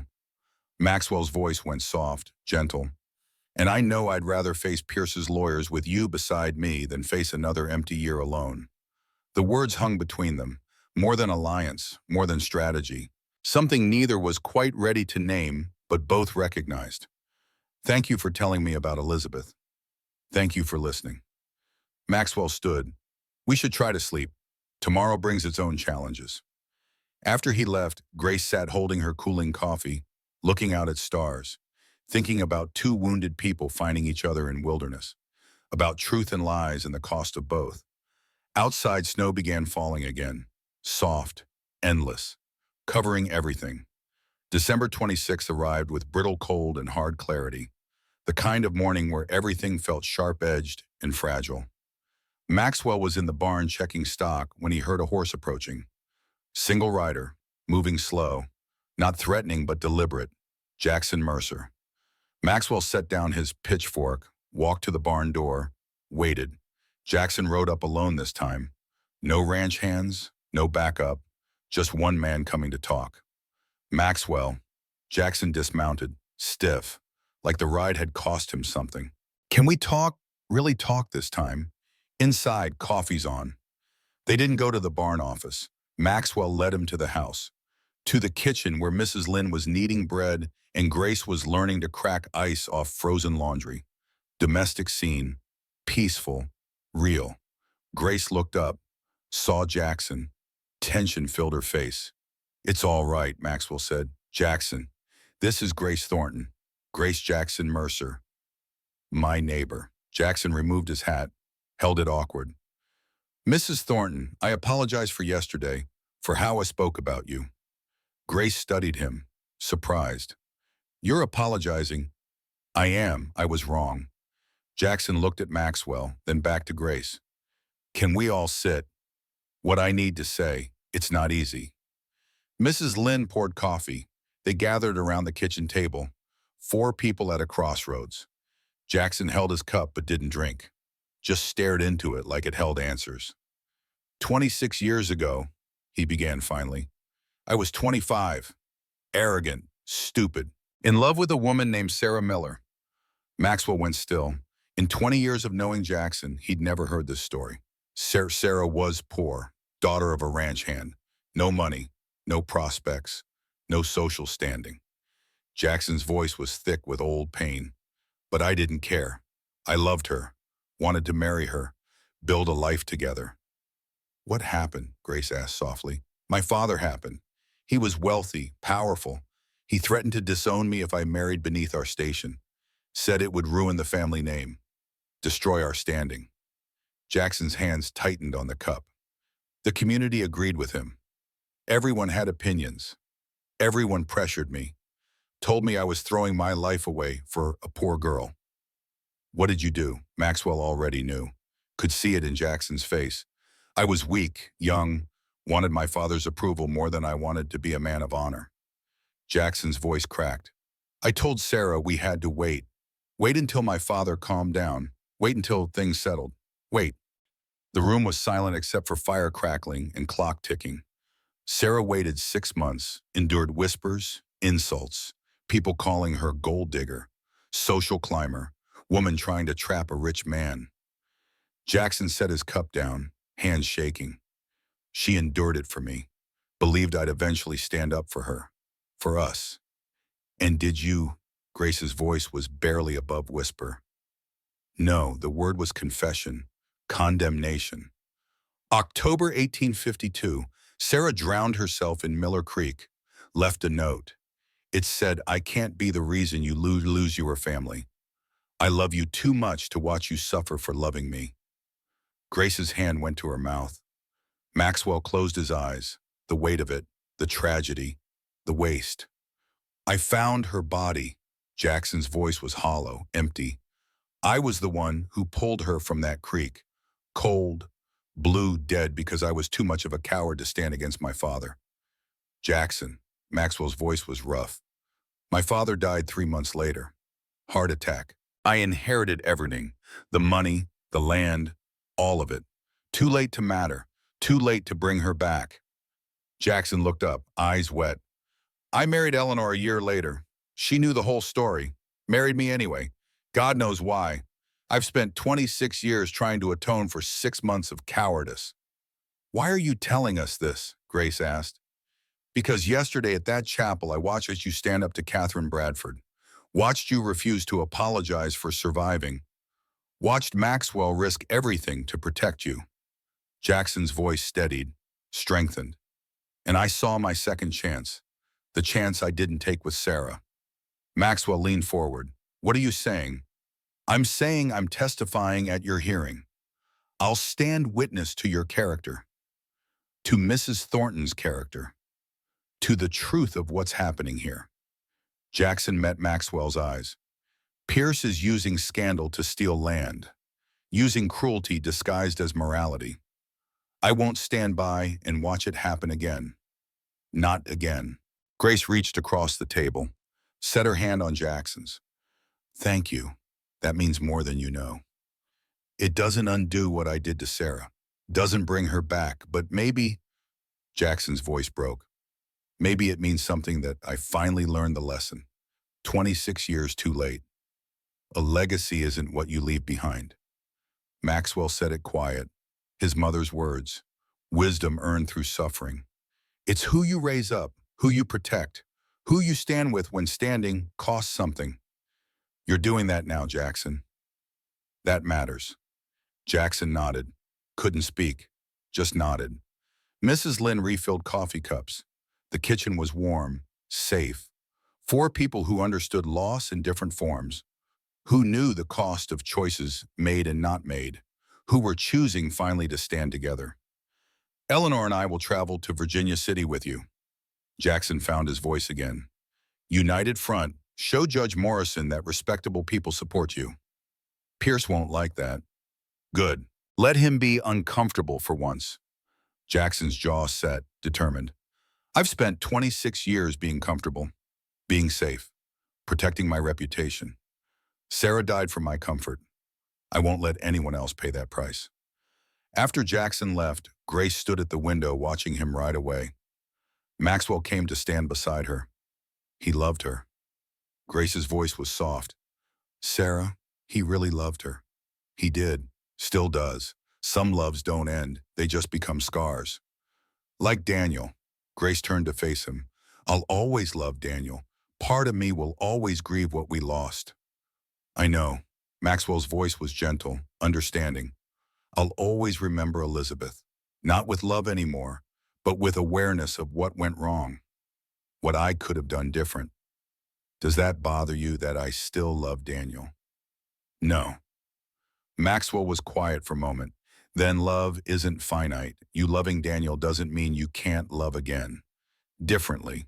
Someone else. The words hung there, unspoken meaning. Possibility. Grace didn't answer. Not yet. Too soon. Too complicated. But she didn't look away either. In the present, Grace re-entered the study carrying a tray with warm gingerbread. The smell filled the room. Jackson Mercer died 5 years ago, she said to Thomas. He and Eleanor both. They lived good lives after that Christmas, helped dozens of people, built schools, funded churches. Her voice was gentle. Spent 20 years trying to make up for 6 months of cowardice. Did it work? Thomas asked. The atonement. Did he forgive himself? Grace and Maxwell exchanged glances, a lifetime of understanding passing between them. I think he came close, Grace said finally. Eleanor told me that before Jackson died, he said he'd finally earned Sarah's forgiveness. Whether that was true or just what he needed to believe. She set down the tray. It gave him peace. That's what matters. Why didn't he stand up for Sarah when it mattered? Because he was 25, Maxwell said. Because his father controlled everything. Because he thought he had time. The old man's voice carried weight earned through decades. That's the lesson, boy. You never have as much time as you think. When the moment comes to stand or run, you stand. Because running haunts you forever. Is that why you stood for Grandmother Grace? Exactly why. Maxwell looked at his wife. Some chances don't come twice. I knew that. So I stood. That afternoon, Grace was helping Mrs. Lynn in the guest room, packing for the trip to Virginia City. 3 days travel, need warm clothes, practical things. Grace's old coat lay across the bed, the one she'd nearly died in. Mrs. Lynn was examining it for salvageable fabric. Nothing here worth keeping, Mrs. Lynn said, but check the pockets. Sometimes we forget things. Grace reached into the deep pocket, felt paper, drew it out. The note from Reverend Hayes. She'd clutched it for 4 days, nearly died holding it. She unfolded it carefully, then stopped. The paper was thicker than she remembered. She looked closer. 2 sheets, folded together. She'd only read the first page. The second page had different handwriting. Older, more feminine, dated September 1875. Grace's hands shook as she read. The letter was from Catherine Donovan to Reverend William Hayes, written 3 years before Catherine died, 3 years before Grace ever left Cedar Falls. A letter of instruction, of prophecy, of a mother preparing for what her son would need. Grace read it once, twice, then called out, "Maxwell, Mrs. Lynn, you need to see this." They gathered in the guest room. Grace handed Maxwell the second page, watched his face change as he read, watched understanding dawn, watched his mother's voice reach across death to shape the present. Maxwell read aloud, his voice thick with emotion. "Dear William, if you're reading this, I've passed on. My son, Maxwell, runs the ranch alone now. Elizabeth was wrong for him. I saw it on their wedding day, but said nothing. Now he suffers that silence. Maxwell is strong but wounded. He's closed himself off, forgotten what mother taught him. Strength is protecting others, especially those society abandons. 30 years ago, I saved a Chinese woman named Lynn. She was dying outside my door. I gave her home family purpose. It was the best thing I ever did." Maxwell paused, looked at Mrs. Lynn. She was crying silently. He continued reading. "William, you're a good pastor. You'll see injustice in your church. When you do, especially if it's a woman the world has given up on, send her to my son. Tell him I asked. He won't refuse. Not if he remembers who he is. Help him remember William. He needs someone to save so he can save himself. Catherine Donovan." Below Catherine's letter, Reverend Hayes had added his own note. "Mrs. Thornton, Mrs. Donovan wrote this 3 years before she died. I've carried it since waiting. When I saw what Cedar Falls did to you, I knew you were the one she meant. Her son Maxwell is everything she said. Go to him. Tell him his mother sent you." Maxwell set the letter down. His hands weren't steady. His eyes were wet. He looked at Grace, at Mrs. Lynn, at the evidence of his mother's foresight, her love, her planning. She knew. His voice broke. "Before Elizabeth left, before everything, she knew I'd need this, need you." Grace couldn't speak, could only stand there holding the proof that her arrival wasn't accident, wasn't chance, was destiny prepared by a woman 3 years dead who understood her son better than he understood himself. Mrs. Lynn moved first, wrapped her arms around Maxwell, then around Grace, pulled them both close. 3 people bound by Catherine Donovan's wisdom, by her love, by her understanding that protection was the highest calling. "She saved me so you could save Grace." Mrs. Lynn's voice was muffled against Maxwell's shoulder. "She planned it all, knew it all, even when she didn't know the specifics. The land teaches patience, people teach you mercy. Both are needed to survive." Maxwell said it soft, his mother's words. Another lesson, another truth. "She taught me patience through ranching. Now Grace is teaching me mercy through survival." Grace looked up at him. "I'm not teaching you anything you already knew." "No, I'd forgotten. You reminded me." Maxwell pulled back, held Grace at arm's length. "My mother sent you to me, across 3 years and 4 days of walking and near death. That means something." "What does it mean?" "It means we were always meant to find each other, meant to stand together, meant to fight Pierce and the whole damn territory if necessary." Maxwell's voice grew stronger, more certain. "It means we go to that hearing with truth on our side, and truth is the strongest weapon there is." Grace held the letter against her chest, felt its weight, its meaning, its power. Tomorrow they'd leave for Virginia City. Tomorrow the real fight began. But tonight they had this, proof that Catherine Donovan had seen further than any of them, had prepared the ground, had planted seeds that were now bearing fruit. "Thank you, Catherine," Grace whispered to the woman she'd never met, to the ghost who'd saved her life from beyond the grave. "Thank you for your son." The days between December 26th and their departure blurred together in preparation. Maxwell transformed his study into headquarters for their defense.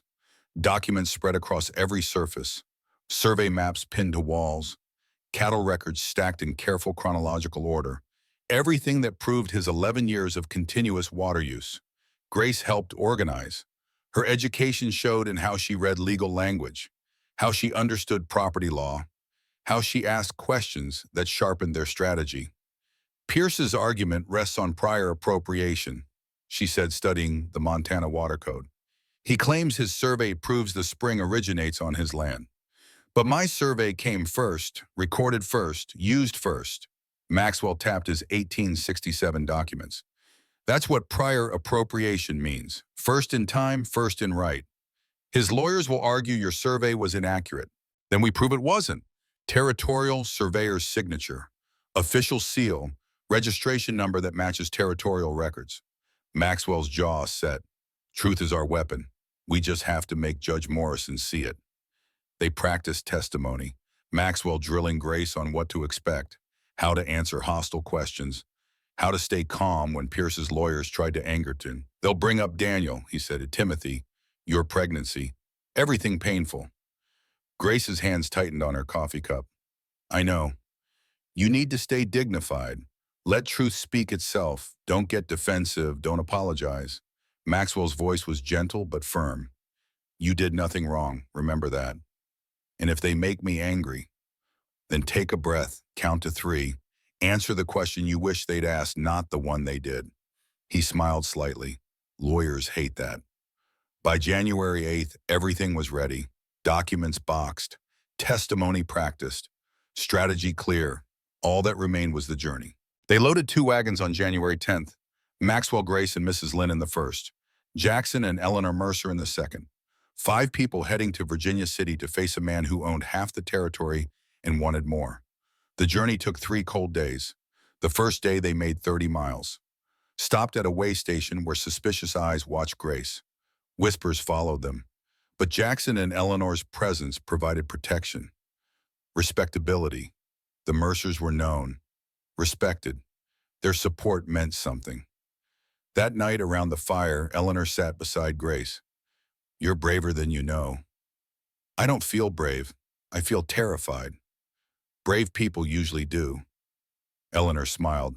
Cowards don't shake. They run. You're shaking and staying. That's courage. The second day brought harder travel. Snow deepened.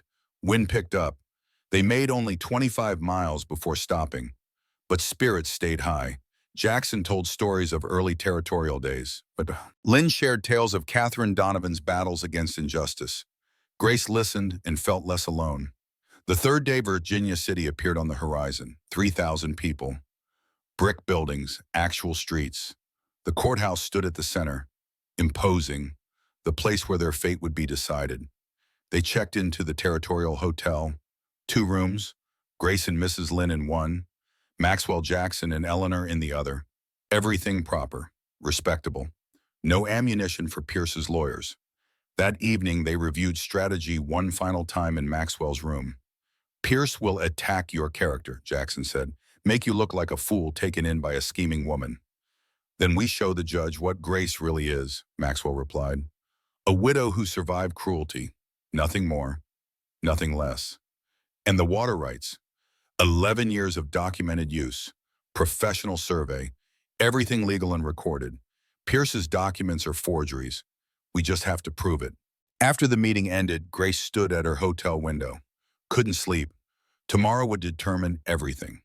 Her future, Maxwell's future, whether Mercy had a place in Montana territory. She thought of Daniel. Would he approve? Would he understand? I think you would, she whispered. I think you'd want me to fight. Across the hall, Maxwell sat at his desk, reviewing documents one last time, making sure nothing was forgotten, nothing overlooked. His mother's letter lay on top, Catherine's words reaching across death. Help him remember who he is. I remember Mama, Maxwell said quietly. Grace reminded me. Now I just have to prove it. Outside Virginia City settled into night. Tomorrow would bring battle. Tonight brought preparation. And 5 people who'd stood together gathered their courage for the fight ahead. The old man's voice paused. The fire in the study had burned low again. Thomas sat forward, completely absorbed. The story had him. All of it. The tragedy. The hope. The complexity of real human lives. Great-grandmother Catherine knew all along. Thomas's voice was awed. She knew I'd need purpose. Maxwell shifted in his chair. 72 years old now. The man in the story 46 and fighting for his land. She knew I'd closed myself off after Elizabeth. Knew I needed something bigger than myself to care about. And Grandmother Grace was that something. She is. Maxwell smiled, soft, full of memory. But first we had to survive Pierce, had to prove ourselves to the territory, had to show that mercy was stronger than scandal. The hearing, Thomas said. Tell me about the hearing. Patience, boy. That's where the story tests itself, where everything mattered. Maxwell reached for his cold coffee. January 10th, 1879. We loaded 2 wagons, me, Grace, Mrs. Lynn Jackson, and Eleanor Mercer. 5 people heading to Virginia City to face a man who owned half the territory and wanted more. The journey took 3 days. Cold, hard, but traveling with company made it bearable. They stopped at way stations, shared meals around fires, talked strategy and law and what they'd face. Jackson brought documentation, property records, old letters from Catherine to territorial officials, proof of community standing. Eleanor brought social weight, respectability, the kind that mattered in courtrooms where perception often trumped evidence. Grace rode in the wagon wrapped in blankets, watching Montana pass, thinking about what was coming. Catherine Bradford would be there, would testify, would paint Daniel as murderer and Grace as opportunist. Pierce's lawyers would twist everything, make ugliness look like truth. But they also had truth, real truth. Catherine's letter, 11 years of documented water use, character witnesses who mattered. It would be enough, had to be enough. Virginia City appeared on the 3rd day, territorial capital. Bigger than anything Grace had seen in Montana. 3,000 people, brick buildings, actual streets. The courthouse stood at the center. Solid, imposing, the place where justice theoretically lived. They checked into a hotel, 2 rooms, Grace and Mrs. Lynn in one, Maxwell Jackson and Eleanor in another. Proper, respectable, no ammunition for Pierce's lawyers. The hearing was set for 9 the next morning. They spent the evening preparing. Reviewing testimony, organizing documents, Maxwell drilled Grace on what to expect, how to answer, what to avoid. They'll try to make you angry, he said. They'll bring up Daniel, Timothy, your pregnancy, everything painful. You need to stay calm, dignified. Let truth speak for itself. I'll try. That's all anyone can do. That night, Grace couldn't sleep. She stood at the hotel window looking out at Virginia City. Lamplight and darkness. Civilization carved from wilderness. Everything temporary. Everything built on hope and law, in the belief that order mattered. Tomorrow would determine her future, Maxwell's future. Whether mercy had a place in Montana, or whether cruelty dressed as morality would win. She thought of Daniel, of the man he'd been, brave, honest, willing to die for strangers. Would he be proud of her? Would he understand what she'd done, walking 4 days? Accepting Maxwell's help. Standing here now, ready to fight. I hope so, she whispered to his ghost. To the memory. I hope you'd understand. The courtroom was packed, every seat filled, standing room only. Land disputes drew crowds. Entertainment and education combined. See how justice worked. See who won and who lost. See the machinery of law grind through human lives. Judge Morrison sat at the bench, 62 years old, hard face, sharp eyes. He'd presided over Montana territory for 15 years, seen everything, believed nothing without proof. Rumor said he took bribes. Maxwell hoped rumor was wrong. Pierce's lawyer sat at one table, 2 Denver attorneys in expensive suits, polished, professional, the kind who charged by the hour and earned every penny through ruthless efficiency. Maxwell sat at the other table, alone, couldn't afford a lawyer, representing himself. Frontier justice. Do it yourself or don't do it at all. Grace sat in the front row, Mrs. Lynn beside her, Jackson and Eleanor behind them.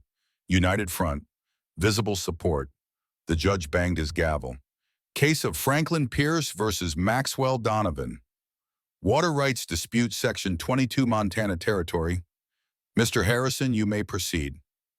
Pierce's lead attorney stood, tall, gray hair, voice like honey over steel. Your Honor, this is a simple case of property law. My client, Franklin Pierce, owns Sections 14 and 15. Survey documents from 1865 clearly show Coldwater Spring originates on Section 15 and flows onto Section 22. Under prior appropriation doctrine, whoever controls the source controls the rights. He presented documents, survey maps, professional looking, official seals, everything perfect, everything probably fake.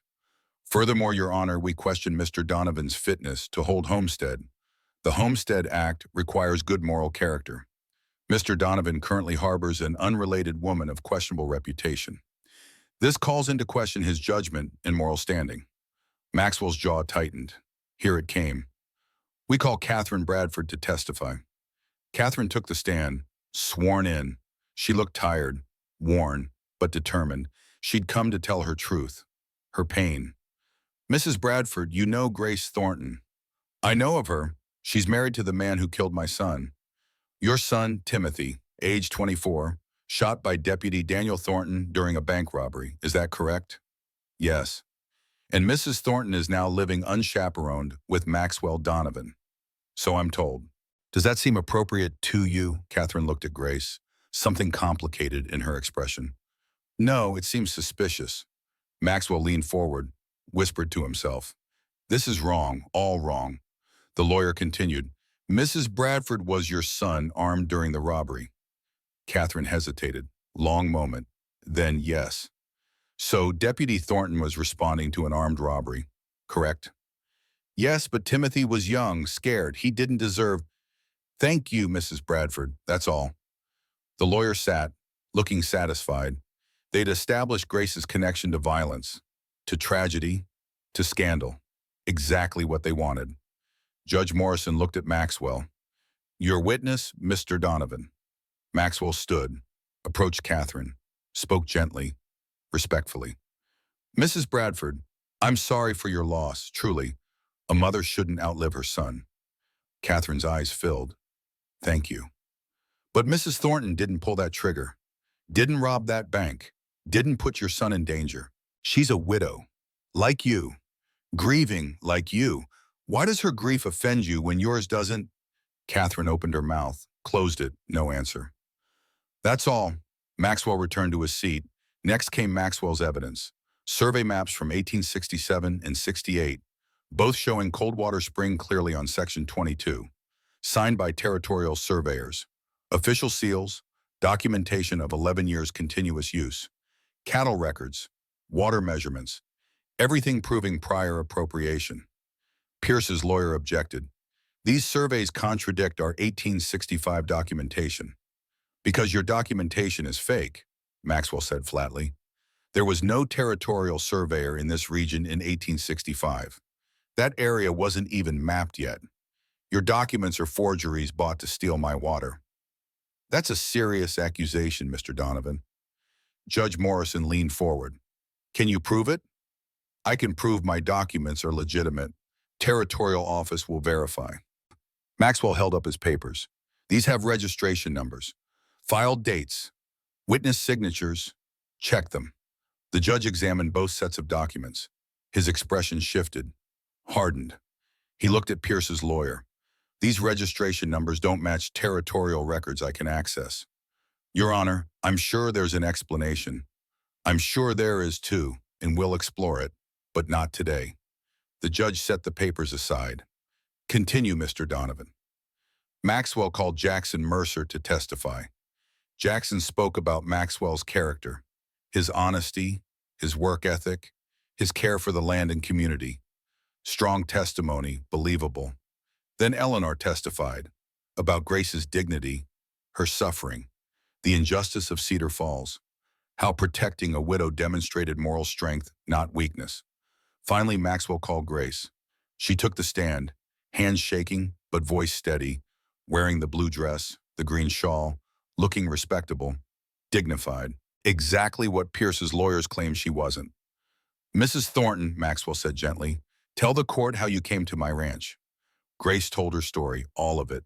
Daniel's death, the town's cruelty, her stillborn daughter, the 4-day walk, nearly dying. Maxwell's mercy. The courtroom was silent, absolutely silent. People leaning forward, listening, hearing real suffering, real survival, real courage. Did you come to Montana Territory to seduce Mr. Donovan? No, I came to survive. Did you ever behave inappropriately with Mr. Donovan? Never. He's been nothing but honorable. Why are you here today? Grace looked at the judge, at the crowd, at Catherine Bradford. Because truth matters. Because Maxwell Donovan is a good man being punished for doing what's right. Because if helping desperate people makes a man unfit for homestead, then Montana Territory deserves to stay wilderness. The words hit hard, true, unavoidable. Maxwell returned to his table, picked up Catherine's letter, the second page, the prophecy. Your Honor, I'd like to submit one more piece of evidence, a letter from my mother, Catherine Donovan, written 3 years before she died, written to Reverend William Hayes of Cedar Falls, predicting this moment, preparing for it. He read the letter aloud, Catherine's words filling the courtroom, her wisdom, her foresight, her understanding that her son would need purpose beyond property. When he finished, silence. Then Judge Morrison spoke. Mr. Donovan, your mother was a remarkable woman. She was your honor. The judge studied the documents again, studied Grace, studied Maxwell, studied everything presented. Finally, he spoke. I've seen enough. Mr. Donovan's water rights are legitimate and well documented. Mr. Pierce's claims are based on questionable evidence that will be investigated for fraud. Water rights remain with Mr. Donovan. Maxwell's breath left him in a rush. Furthermore, Mr. Donovan's character is beyond reproach. Offering shelter to a widow demonstrates moral strength, not weakness. The objections based on Mrs. Thornton's presence are without merit and dismissed. The gavel came down. Final, absolute. Case closed. Mr. Donovan keeps his water. Mr. Pierce, you'll pay Mr. Donovan's travel costs. And if I find evidence of forged documents, there will be additional consequences. Court adjourned. The courtroom erupted. Applause. Voices. Maxwell sat stunned. They'd won. Actually won. Grace was there. Suddenly, beside him, crying. We did it. Maxwell, we did it. You did it. Your testimony, your courage. He stood, pulled her into a hug. Proper, brief, but real. Thank you. Jackson clapped Maxwell's shoulder. Eleanor hugged Grace. Mrs. Lynn stood apart, crying with relief. 5 people who had stood together, who'd won together. Pierce's lawyers packed their papers, faces hard.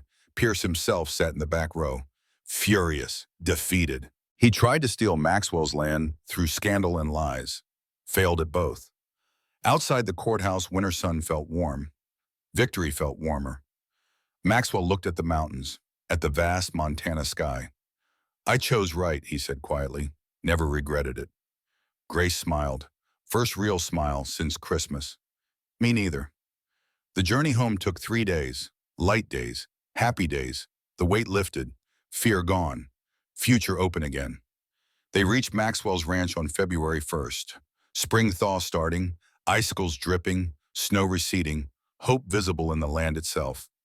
That evening, Maxwell found Grace on the porch, watching sunset paint the mountains gold and pink. She stood wrapped in Catherine's shawl, looking peaceful, settled. Grace, he came to stand beside her. Can we talk? Of course. Maxwell was quiet for a long moment, finding words, finding courage. When you came here 2 months ago, I thought I was rescuing you. You were. No, you rescued me. He turned to face her fully. You reminded me what matters. Purpose, partnership, standing for something beyond property.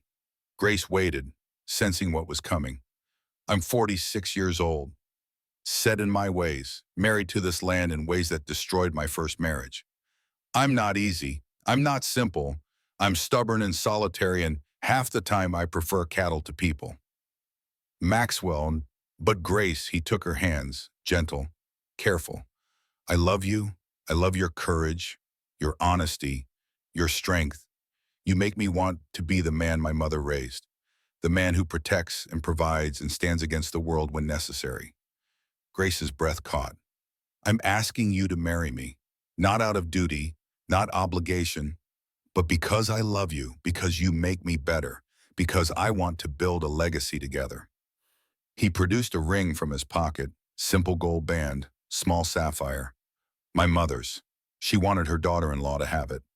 Grace looked at the ring, at Maxwell. At the future, he offered. I love Daniel. Her voice was steady, clear. Part of me always will. I know. But I love you too. Differently, but real. Tears slid down her face. You gave me more than shelter. You gave me back my dignity, my worth, my belief that good people still exist. Is that a yes? Yes, Maxwell, I'll marry you. He slid the ring on her finger. It fit perfectly, like Catherine had known, had prepared even this. They kissed, gentle, careful, full of promise and hope, and the beginning of something neither had expected but both desperately needed. Inside, Mrs. Lynn watched through the window, crying, smiling, Catherine's legacy fulfilled. The frozen widow had found more than shelter.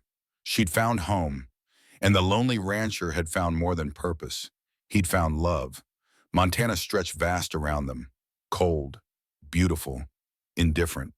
But on that porch, two people chose warmth, chose each other, chose to believe that mercy was always worth the risk, always.